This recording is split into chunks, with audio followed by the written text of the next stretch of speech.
Welcome to another episode of Jay's Garage coming at you. So, Tangerine, she hates me. I'll show you what's going on. Alright, so I got the valve cover off. Actually, a guy down the road happened to be driving his really nice Mustang, saline Mustang, and saw the hood up. He came by and hung out and helped me get this thing off. So, I checked the push rods. I don't know if I can grab them now, but I checked the push rods back there. They're not loose.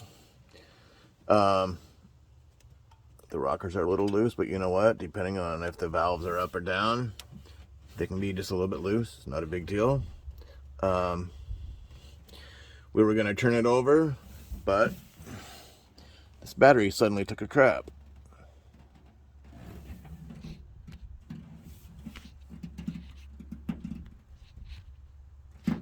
So this is Sunday, and Friday, my neighbor Richard was over here, helped me out, and he hopped in at one point, went to turn it over, nothing. I'm like, what? Nothing. The battery was dead. It's never done that. It's always been great. Even after sitting out here for a winter, it would turn over a little bit slow, but it turned over. Anyway, so we put a battery charger on it Friday, the one over there. Took a little bit, fired it right up. Anyway, I left it on 2 amps to keep it charged up. Hang on. It's Friday, and this is Sunday, and my neighbor that was here, I had him jump in, put it in neutral, turn it over to see if how far the rocker arms would go up and down. Maybe the cam's flat, right? Wouldn't start. Nothing. So battery's dead again, I guess. It's never done this, so another issue to work out. Anyway, trying to figure out what's going on with this. Is it a flat cam lobe? Is something else going on? I haven't got a compression tester to put on there yet. That I'm gonna probably do that before too long. But anyway, I don't know what's causing this cylinder to go bad yet. You know, basically a dead hole. Trying to figure it out. Kind of hard when I can't reach crap. And I'm parked here. Richard parked me on this ground here, and it's really uneven holes, so you know, kind of hard to do this in my wheelchair. Anyway, and it's really hard to do this when I can't reach crap. Anyway, so that's why I got to depend on people, and I don't want to use them every single day or every other day. They get kind of tired of doing it. Anyway, what I was thinking about doing is get like a plywood platform on some 2x4s or 2x6s that I can get up on, and I'll be up there and I can actually reach inside. But something else I'd like to do, it'd be really difficult, is get a sawhorse or two and some really thick plywood and get some really thick blanket and put on my fender so I can get up on that plywood and then work in my engine compartment. But the problem is me getting up there on the plywood, right? So I can't get up that high. Anyway, this really sucks because I want to go to a car show. I'm gonna turn this around. I want to go to a car show this coming weekend, Heat in the Street, and I'm not going to take this if it ain't running quite right. I mean, I really doubt it, but I can take the Cougar, clean it up and take it down, or take the yellow car, but I'm thinking about not even going down, just getting this thing fixed. And I actually have 2 sets of aluminum Edelbrock heads that I haven't mentioned to anybody yet. I don't have them here, but I bought them. I'd like to throw those on, but I got to figure out exactly what's causing this, because you know, I don't want to throw some heads on there and it still be doing it, you know. But it might be the heads that are the problem. It might be the cam. If I don't change the cam, I might still be doing it. I got to figure out exactly what's causing it. So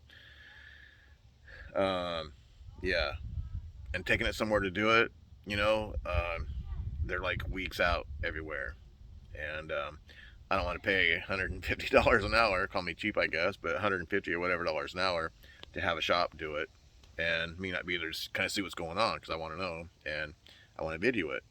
Anyway.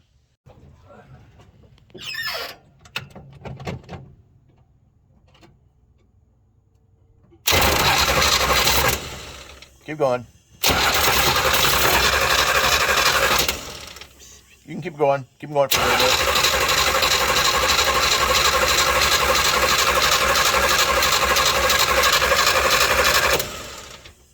All right, ready? 1 second. I like 8.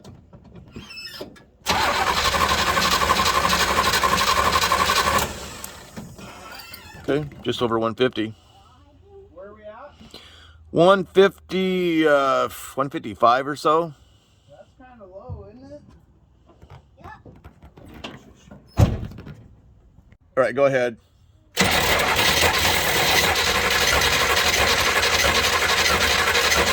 That's good. All right, I'm ready.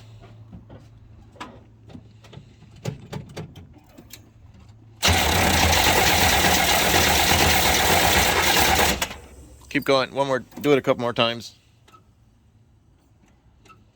Hey, look, I found some big glass. Hey, guys, look here. I found some big glass. What? I found big glass.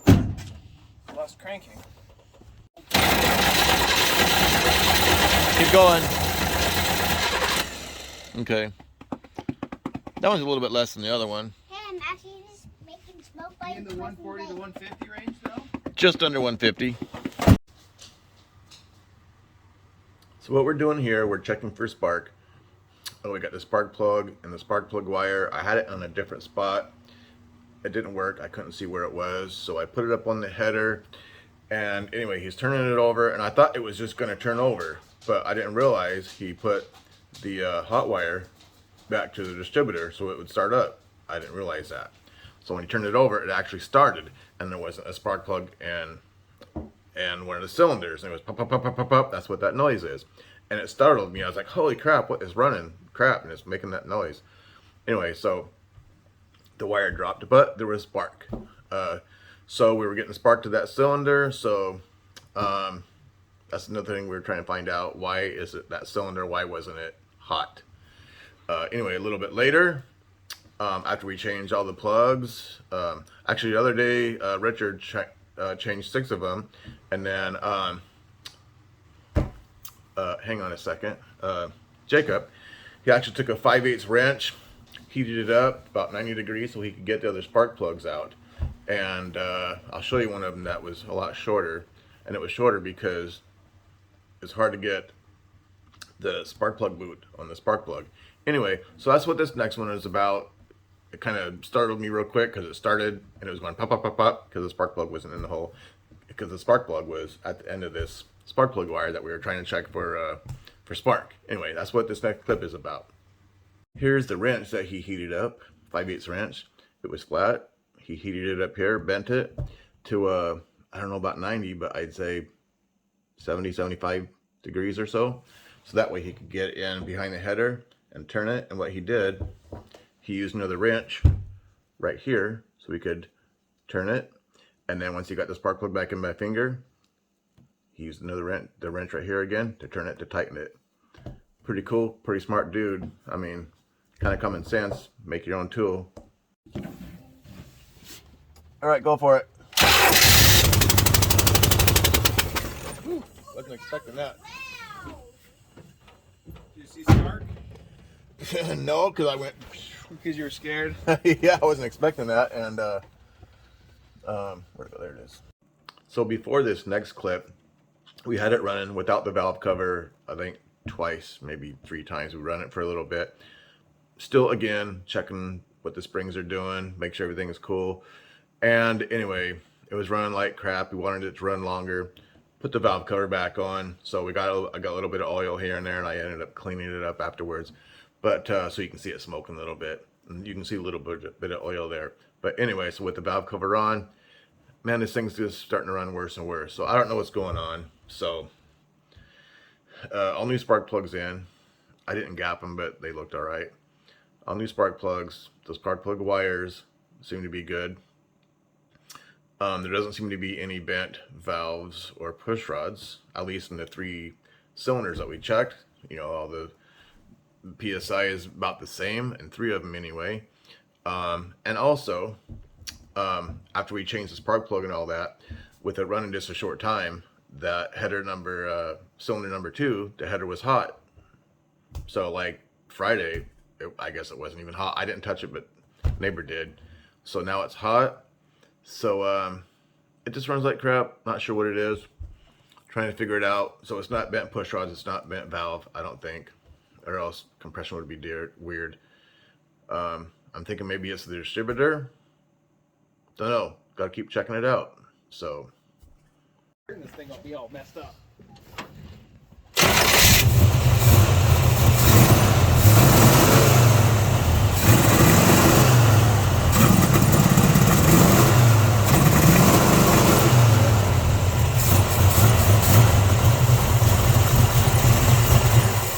here's something interesting. So the spark plug on the top, the Bosch, that was let's see, that's spark plug 6. This one was spark plug 5. Anyway, you see the difference in the length here. They did that because there's hardly any room in there. Anyway, that is not the only distance or only difference. See that? Here, hang on. There, now you can see the difference. But car still runs like crap. So it seems to be running worse. We changed every spark plug. We did that on Friday, and Jacob was able to change the other 2 today. And we checked compression. 3 of them are decent. Anyway, I don't know what's going on, why it's running worse. Spark plug wire 2 and 4 on the spark plug wire holder, they were kind of backwards, so Jacob just swapped those around and he put them back on. I'm pretty sure he didn't put them on wrong, because the longest one goes to the front. It's number 2 cylinder spark plug. So I'm telling you, it's never run this bad before. I don't know what's going on. Seems to be getting worse and worse and worse. So gonna have to figure something out. Not sure what's next. I'm gonna make some phone calls tomorrow. I'm starting to think maybe it's the distributor. I don't know, it's just running like crap. So unless I got some really bad gas. I did get this gas from Spokane. I gotta tell you, my friend Galen, he went to Idaho just like we did, and he went to a gas station and his car suddenly started running really bad. He drove it like he gets 21 miles to the gallon, and so he went clear to, I forget where he went, drove hours one way and then all the way back to empty that tank of gas so it would run good. Filled it up at a different place, started running good again. And when we were over there, before we came back, we stopped at this gas station, filled it up, and that's why the other video, I'm rubbing so bad, because with the full tank of gas and the shocks I have, it's rubbing. Anyway, maybe I got bad gas. I don't know. Maybe I should suck all that gas out, get it out and put it into something and put some good gas in there. I don't know. Not sure what it is, but it's running worse than it was. So I'm going to figure this thing out once and for all. Even if I have to yank that thing out and put one of my other engines in there. We'll see what happens. Anyway, this is taking way longer than it should. Anyway, thanks for watching Jay's Garage and Black Dog Productions. Here's Olive. Hey, Olive. Should everybody watch Jay's Garage? I thought so. Say subscribe. Yeah? Good girl.